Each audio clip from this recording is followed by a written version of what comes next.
You ask Tiger to calculate. This deals with finding the midpoint between 2 points. The midpoint between the 2 points is -54.5, -26.5. Let's solve it step by step. Plot the 2 points and calculate the midpoint using the formula. The coordinates of point 1 are, x1 equals -30, y1 equals -98. The coordinates of point 2 are, x2 equals -79, y2 equals 45. PM represents the midpoint of the 2 points.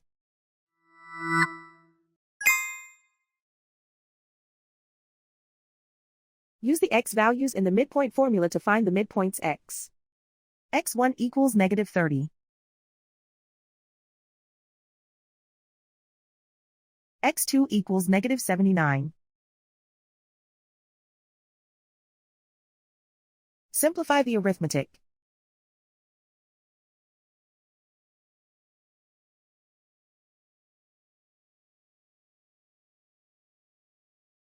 Use the y values in the midpoint formula to find the midpoints y. y1 equals -98. y2 equals 45.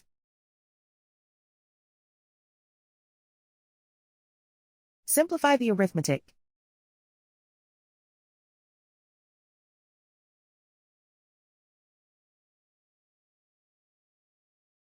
And so, the midpoint is -54.5, -26.5.